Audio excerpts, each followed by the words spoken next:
The Battle of Britain was a military campaign of the Second World War, in which the Royal Air Force and the Fleet Air Arm of the Royal Navy defended the United Kingdom against large-scale attacks by Nazi Germany's Air Force, the Luftwaffe. It was the first major military campaign fought entirely by air forces. It takes its name from the speech given by Prime Minister Winston Churchill to the House of Commons on 18 June 1940. What General Weygand called the Battle of France is over. I expect that the Battle of Britain is about to begin. The Germans had rapidly overwhelmed France and the Low Countries in the Battle of France, leaving Britain to face the threat of invasion by sea. The German High Command recognized the difficulties of a seaborne attack, while the Royal Navy controlled the English Channel and the North Sea. The primary objective of the German forces was to compel Britain to agree to a negotiated peace settlement. The British officially recognized the battle's duration as being from 10 July until 31 October 1940, which overlaps the period of large-scale night attacks known as the Blitz. German historians regard the battle as a single campaign lasting from July 1940 to May 1941, including the Blitz. In July 1940, the air and sea blockade began, with the Luftwaffe mainly targeting coastal shipping convoys and ports. On 16 July, Hitler ordered the preparation of Operation Sea Lion as a potential amphibious and airborne assault on Britain. On 1 August, the Luftwaffe was directed to achieve air superiority over the RAF. It shifted the attacks to RAF airfields and infrastructure.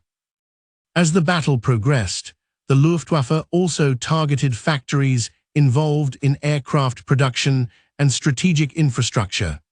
Eventually, it employed terror bombing on areas of political significance and on civilians. In September, RAF Bomber Command night raids disrupted the German preparation, and the Luftwaffe's failure to overwhelm the RAF forced Hitler to postpone and eventually cancel Operation Sea Lion.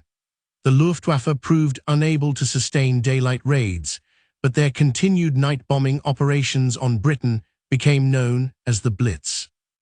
Germany's failure to destroy Britain's air defenses and force it out of the conflict was the first major German defeat in the Second World War.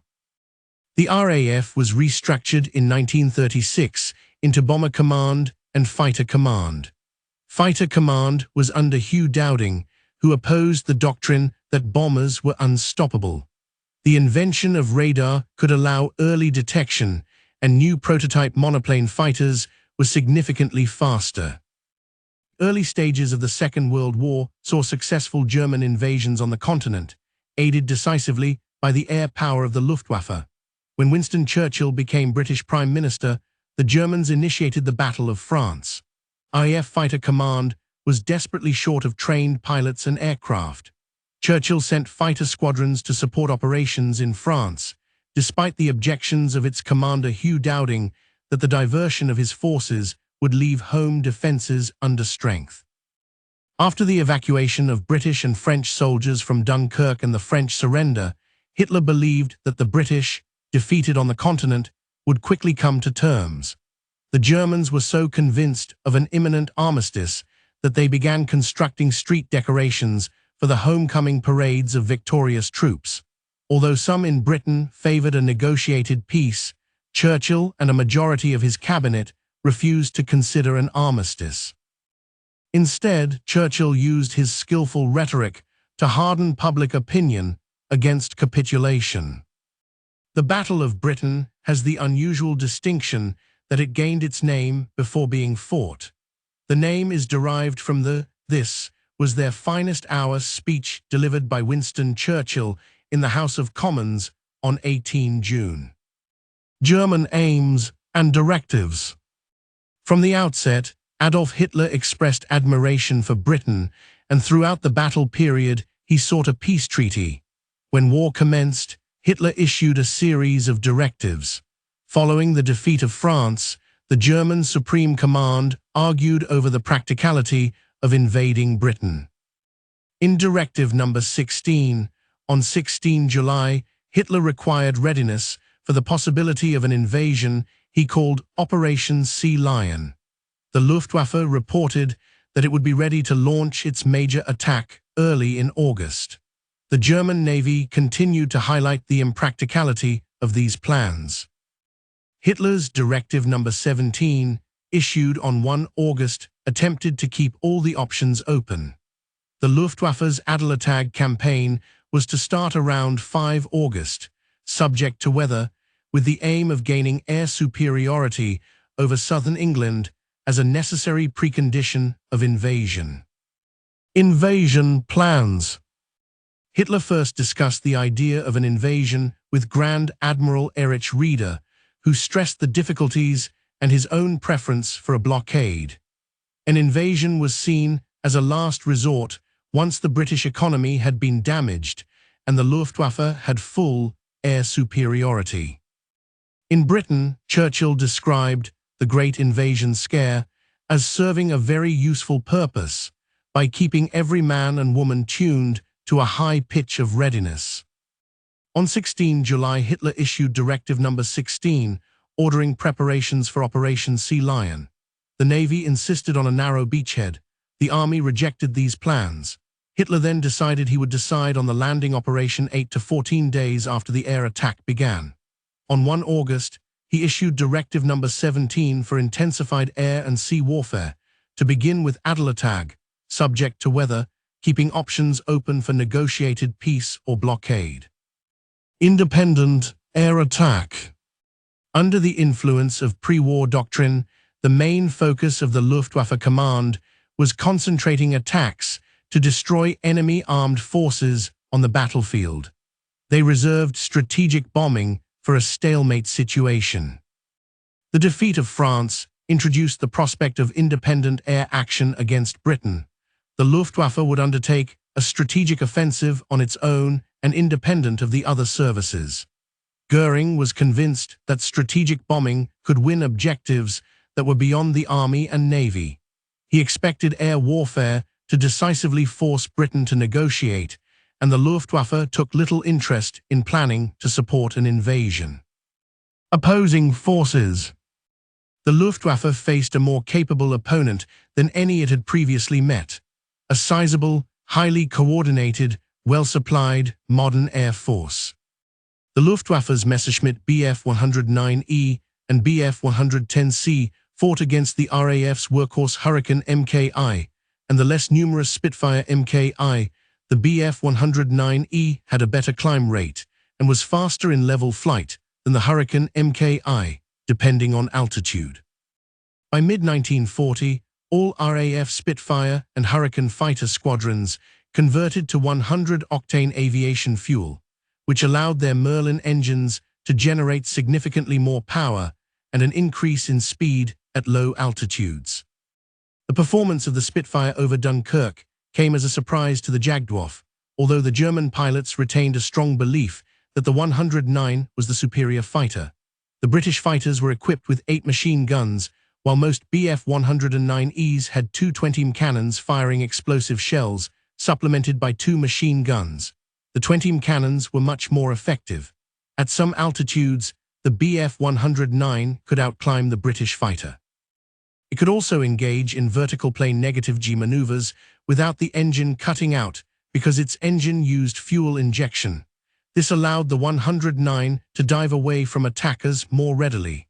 On the other hand, the Bf-109E had the disadvantage of a much larger turning circle than its 2 foes. The Bf-109E was also used as a fighter bomber, able to carry a bomb underneath the fuselage. The Bf-109, unlike the Stuka, could fight on equal terms with RAF fighters after releasing its ordnance. At the start of the battle, the twin-engined Messerschmitt Bf-110C long-range destroyer was also expected to engage in air-to-air combat while escorting the Luftwaffe bomber fleet. Although the 110 was faster than the Hurricane and almost as fast as the Spitfire, its lack of maneuverability and acceleration meant that it was a failure as a long-range escort fighter. On 13 and 15 August, Many aircraft were lost, the equivalent of an entire grupp, and the type's worst losses during the campaign. The most successful role of the Bf-110 during the battle was as a fast bomber. The Bf-110 usually used a shallow dive to bomb the target and escape at high speed. The RAF's Bolton Paul Defiant had some initial success over Dunkirk because of its resemblance to the Hurricane. However, during the Battle of Britain, it proved hopelessly outclassed. The Defiant lacked any form of forward-firing armament, and the heavy turret meant it could not outrun or outmaneuver German fighters. By the end of August, after disastrous losses, the aircraft was withdrawn from daylight service. The Luftwaffe's primary bombers were the Heinkel He-111, Dornier Do-17, and Junkers Ju-88 for level bombing, and the Junkers Ju-87 Stuka for dive bombing. Although it had been successful in previous engagements, the Stuka suffered heavy losses in the Battle of Britain due to its slow speed and vulnerability to fighter interception. Stuka units were largely removed from operations over England and diverted to concentrate on shipping. The remaining three bomber types differed in their capabilities. The Dornier Do-17 was the slowest, the Ju-88 was the fastest, and the He-111 carried the largest bomb load. All three bomber types suffered heavy losses from the British fighters. The German bombers required constant protection by the Luftwaffe's fighter force. On the British side, three bomber types were mostly used on night operations: the Armstrong-Whitworth-Whitley, the Handley-Page-Hampton, and the Vickers-Wellington. The twin-engined Bristol-Blenheim was the most numerous aircraft in RAF Bomber Command and was used in attacks against shipping, ports, airfields, and factories. Before the war, the RAF's processes for selecting potential candidates were open to men of all social classes through the creation of the RAF Volunteer Reserve. By mid-1940, Fighter Command was never short of pilots, but the problem of finding sufficient numbers of fully trained fighter pilots became acute. With aircraft production high, only a limited number of pilots were trained in the same period. For these reasons, and the permanent loss of many pilots during the Battle of France, the RAF had fewer experienced pilots at the start of the Battle of Britain than the Luftwaffe. It was the lack of trained pilots in the fighting squadrons, rather than the lack of aircraft, that became the greatest concern for Air Chief Marshal Hugh Dowding. Replacement pilots, with little flight training and often no gunnery training, suffered high casualty rates. The Luftwaffe, on the other hand, were able to muster a large number of experienced fighter pilots. Drawing from a cadre of Spanish Civil War veterans, these pilots already had comprehensive courses in aerial gunnery and instructions in tactics. Despite the high levels of experience, the Luftwaffe was unable to produce enough pilots to prevent a decline in operational strength as the battle progressed. About 20% of pilots who took part in the battle were from non-British countries. These included Poles, New Zealanders, Canadians, Czechoslovaks, and individuals from many other nations. These pilots, some of whom had to flee their home countries because of German invasions, fought with distinction. The Polish fighter squadron was the highest-scoring fighter squadron of the Battle of Britain, even though it joined the fray 2 months after the battle had begun. At the urging of Italian dictator Benito Mussolini, an element of the Italian Royal Air Force called the Italian Air Corps took part in the later stages of the Battle of Britain. It first saw action in late October 1940. The unit achieved limited success and was redeployed in January 1941.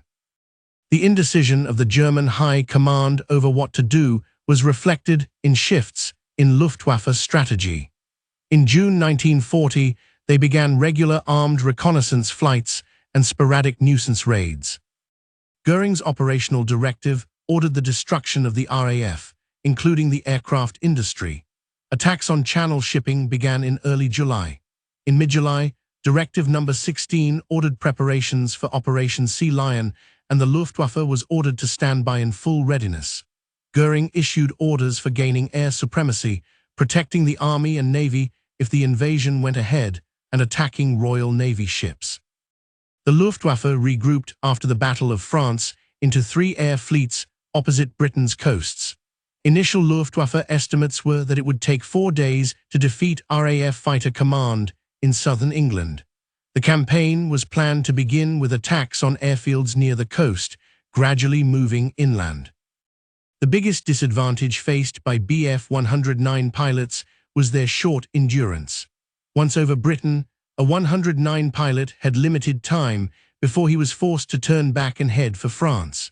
With the prospect of long flights over water, the German fighter pilots coined the term channel sickness. Luftwaffe formations employed a loose section of 2, called a rot, based on a leader followed by his wingman. This allowed both pilots to spend less time maintaining formation and more time looking around for the enemy. 2 of these sections combined as a swarm, where all the pilots could watch what was happening around them. This formation was difficult to spot and allowed for flexibility. The Bf 110s adopted the same swarm formation, but were seldom able to use it to the same advantage. Luftwaffe tactics were influenced by their fighters. The need for the fighters to meet up on time with the bombers was stressed. Goering stipulated that as many fighters as possible were to be left free for free hunts, which were free-roving fighter sweeps to try to clear defenders out of the raid's path. The Luftwaffe varied its tactics to break fighter command. It launched many free hunts to draw up RAF fighters. The Luftwaffe also tried using small formations of bombers as bait, covering them with large numbers of escorts. The Luftwaffe was ill-served by its lack of military intelligence about the British defences. The German intelligence services were fractured and plagued by rivalry. By 1940, there were few German agents operating in Great Britain. A report produced in July 1940 on the RAF and on Britain's defensive capabilities was adopted by the frontline commanders. One of the most conspicuous failures of the report was the lack of information on the RAF's radar network and control systems capabilities. An optimistic conclusion reached was that British aircraft production would decrease and that the RAF's strength would fall. Because of this, there was a mindset in the ranks of the Luftwaffe that the RAF would run out of frontline fighters. The Luftwaffe believed it was weakening fighter command at 3 times the actual attrition rate. Throughout the battle, the Luftwaffe had to use numerous reconnaissance sorties to make up for poor intelligence. Thus, the Luftwaffe operated blind for much of the battle, unsure of its enemy's true strengths. The Luftwaffe was much better prepared for the task of air-sea rescue than the RAF, tasking a specific unit equipped with floatplanes with picking up downed aircrew. In accordance with the Geneva Convention, these planes were initially unarmed and painted white with red crosses. Nevertheless, RAF aircraft attacked these aircraft. After several incidents, an order was issued to the RAF that these air-sea rescue aircraft were to be shot down. The British believed the planes were also reporting on convoys. The white floatplanes were soon repainted in camouflage colors and armed. Despite this, the German Air-Sea Rescue Service continued to pick up downed aircrew throughout the battle. The British defense was orchestrated by Commander-in-Chief, Air Chief Marshal Sir Hugh Dowding. The airspace was divided into groups. 10 group covered the southwest, 11 group defended the crucial southeast, including London, 12 group covered the Midlands, and 13 group protected the north. The British employed a sophisticated ground-controlled interception network known as the Dowding system. This system moved information from radar stations and ground observers to the pilots in their fighters with remarkable speed and accuracy. Reports were sent to Fighter Command headquarters where they were combined into single tracks. This filtered information was then sent to group headquarters and then down to the sector level. Group commanders would select squadrons to attack, and sector operators would then give direct commands to the fighters to guide them to an interception. The Dowding system dramatically improved the chances of fighters finding and engaging the enemy. It acted as a force multiplier, making the RAF fighters far more effective and helping to offset the numerical advantage of the Luftwaffe. While German intelligence underestimated British strength, British intelligence initially overestimated German aircraft production and pilot numbers. However, the British had a critical advantage through Ultra, the intelligence gained from intercepting and deciphering high-level German radio communications. Ultra provided insight into German intentions, strength, and composition of forces, giving the RAF leadership a valuable view of enemy plans. At the start of the battle, RAF fighters flew in tight, rigid V-shaped formations of 3 aircraft. These formations were easy for German pilots to spot and attack, training emphasized by the book attacks. Frontline pilots were acutely aware of these tactical deficiencies. A compromise was adopted using looser formations with weavers flying above and behind to provide extra observation. Later, squadrons like 74 Squadron under Adolf Malan adopted a more effective formation based on the German model, which was later used by all of Fighter Command. The weight of the battle fell on 11 Group, commanded by Keith Park. His tactic was to dispatch individual squadrons to intercept raids. The goal was to subject incoming German bombers to continual attacks by smaller numbers of fighters to break up their formations. During the battle, there was a significant tactical dispute. Some commanders, notably Trafford Leigh-Mallory of 12 Group, proposed forming big wings, consisting of at least 3 squadrons, to attack the enemy in a large mass. Proponents believed this would cause greater enemy losses. Opponents, like Park and Dowding, argued that big wings took too long to form and often missed the enemy raids entirely. They believed Park's method of sending squadrons in piecemeal was more effective for the fast-moving battle over southern England. This issue caused intense friction between the commanders. Bomber Command and Coastal Command also played a vital role, flying offensive sorties against targets in Germany and occupied France. While less publicized than the fighter pilots, these crews faced extreme danger. As the threat of invasion grew, Bomber Command focused on attacking the German invasion barges concentrated in the Channel ports. These raids in September 1940 sank or damaged hundreds of barges, a contribution that likely played a key role in Hitler's decision to postpone Operation Sea Lion indefinitely. The Bristol Blenheim units raided German-occupied airfields, though they often suffered heavy losses. Coastal Command protected British shipping and attacked enemy shipping. In all, bomber and coastal crews flew thousands of sorties during the battle and suffered significant casualties. One of the RAF's biggest oversights was the lack of an adequate air-sea rescue service. Downed pilots and aircrew in the Channel had to hope to be picked up by passing ships or the lifeboat service. The RAF had some high-speed launches, but no dedicated, comprehensive service.